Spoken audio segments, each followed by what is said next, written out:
امام علی رضا علیہ السلام کے علم و حکمت کے حوالے سے مختصر سا بیان کریں گے۔ امامت کی سب سے اہم شرط دین سے تعلق رکھنے والے تمام مسائل کا علم ہونا ہے، اور امام کی سب سے اہم ذمہ داری بھی دینی احکام و قوانین کی حفاظت اور ان کی ترویج ہے۔ امام علی رضا علیہ السلام نے احکام شریعت کی نشر و اشاعت کی، دین سے تعلق رکھنے والے تمام مسائل جیسے کہ معرفت خدا، توحید، کائنات کی خلقت، اس کا فلسفہ، عدل خدا، نبوت، فلسفہ نبوت، امامت، فلسفہ امامت، امامت کی شرائط، اخلاقی فضائل،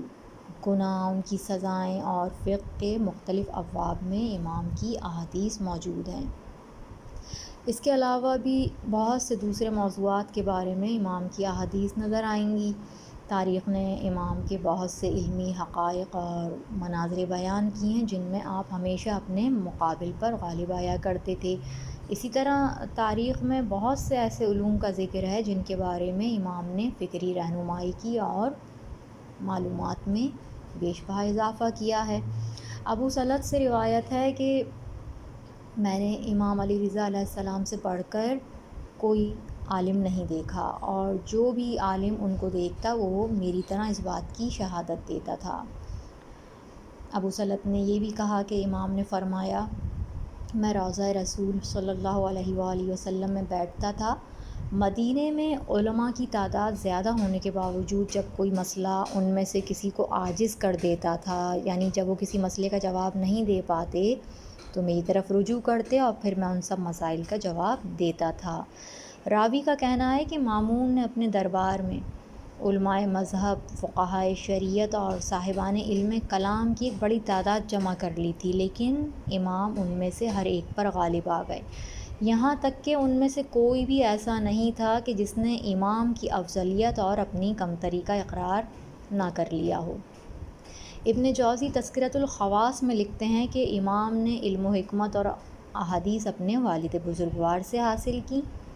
آپ مسجد نبوی صلی اللہ علیہ وآلہ وسلم میں بیٹھ کر لوگوں کے مسائل کا حکم شرعی بیان کرتے، جبکہ آپ ابھی 20 سال کے نوجوان ہی تھے۔ ابراہیم ابن عباس نے بہت خوبصورت جملہ کہا کہ آپ کا یعنی امام کا تمام کلام، امام کے جوابات اور امام کی پیش کردہ مثالیں قرآن سے اخذ کردہ تھیں۔ وہ کہتے ہیں کہ میں نے آپ کے زمانے میں آپ سے زیادہ علم رکھنے والا کوئی اور نہیں پایا۔ اور رجاء ابن ابی ضحاک کا بیان کہ خلیفہ مامون نے مجھ کو امام کی نگرانی کے لیے مقرر کیا تھا، تو بخدا میں نے ان سے زیادہ نیکی کرنے والا، اللہ سے ڈرنے والا، ہر وقت خدا کو یاد کرنے والا کوئی اور نہیں دیکھا۔ وہ مزید کہتے ہیں کہ جب امام کسی بستی میں جاتے، وہاں کے لوگ امام سے دین کے مسائل دریافت کرنے آ جاتے اور امام ان کے مسائل کے جواب دیتے، اور اس دوران اپنے والد اور اپنے آباء کرام یعنی مولائے کائنات اور رسول کریم صلی اللہ علیہ وآلہ وسلم کی احادیث بکثرت بیان فرماتے۔ اور جیسا کہ بیان کیا تھا کہ جب رجاء ابن ابی ضحاک نے مامون کے پاس جا کر امام کے سفر کا حال بیان کیا تھا تو مامون نے یہ کہا تھا کہ تم ٹھیک کہتے ہو،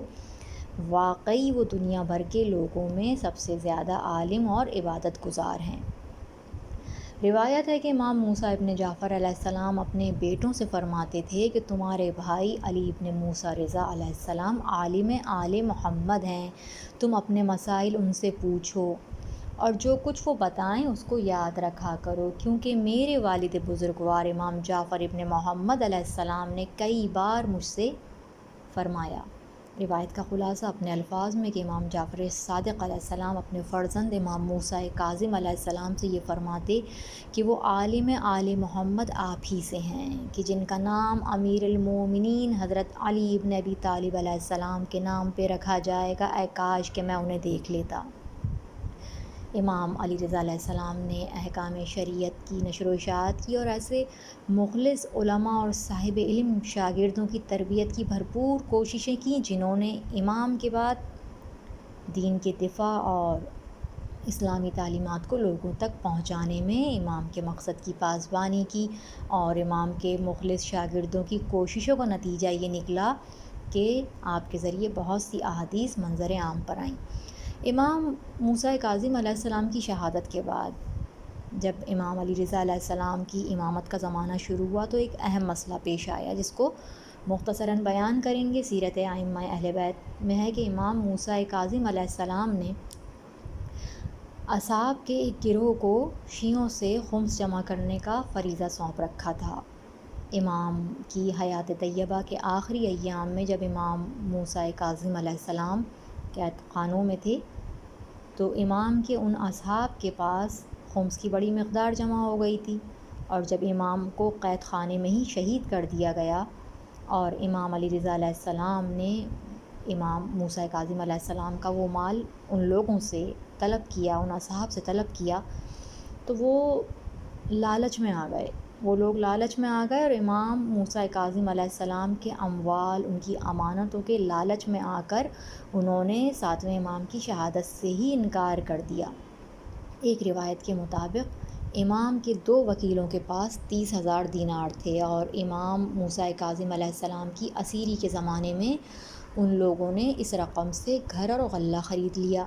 جب انہیں امام کی شہادت کی خبر ملی تو انہوں نے شہادت کا انکار کیا اور شیعوں کے درمیان افواہ پھیلا دی کہ امام موسیٰ کاظم علیہ السلام کی شہادت نہیں ہوئی ہے کیونکہ وہ قائم آل محمد ہیں۔ یونس ابن عبد الرحمن نے کہا کہ جب امام موسیٰ ابن جعفر علیہ السلام نے شہادت پائی تو ان کے وکیلوں میں سے کوئی بھی ایسا نہ تھا جس کے پاس بہت بڑی مقدار میں امام علیہ السلام کا مال نہ ہو۔ بس یہی سبب تھا کہ وہ لوگ امام کی شہادت کا انکار کرنے لگے اور یہ کہنے لگے کہ سلسلہ امامت امام موسیٰ کاظم علیہ السلام پر آ کر رک گیا ہے۔ یہ نظریہ رکھنے والوں کو فرقہ واقفہ کہا جاتا ہے، اور یونس ابن عبد الرحمن کہتے ہیں کہ زیاد قندی کے پاس 70,000 دینار اور علی ابن ابی حمزہ بطائنی کے پاس 30,000 دینار تھے۔ وہ کہتے ہیں کہ جب میں نے یہ حال دیکھا اور اس کے ساتھ ہی امام علی رضا علیہ السلام کی امامت کے بارے میں مجھے علم ہوا اور حقیقت مجھ پر آشکار ہو گئی تو میں سمجھ گیا، اور پھر میں نے اس سلسلے میں لوگوں سے گفتگو شروع کی اور ان کو امام کی طرف بلانے لگا۔ تو ان دونوں نے، حمزہ اور قندی نے، مجھے پیغام بھیجا کہ تم اس معاملے میں لوگوں کو مت بلاؤ، اگر تم کو مال کی خواہش ہے تو ہم تم کو سیر کر دیں گے۔ پھر ان دونوں نے مجھ کو 10,000 دینار پیش کیے تاکہ میں لوگوں کو امام علی رضا علیہ السلام کی طرف دعوت دینے سے دستبردار ہو جاؤں، لیکن میں نے ان سے کہا کہ بے شک ہمیں صادقین علیہم السلام سے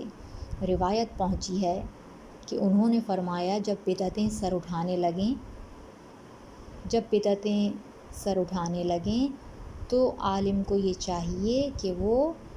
عالم پر فرض ہے کہ وہ اپنے یقینی علم کو ظاہر کر دے، اگر وہ ایسا نہیں کرے گا تو اللہ تعالیٰ اس کے نور ایمان کو سلب کر لے گا۔ میں یہ میدان چھوڑنے والا نہیں اور اللہ کا حکم ہر حال میں برتر ہے۔ اس پر وہ دونوں میرے خلاف ہو گئے اور دشمنی سے پیش آنے لگے۔ احمد ابن ابی بشر سراج جو کہ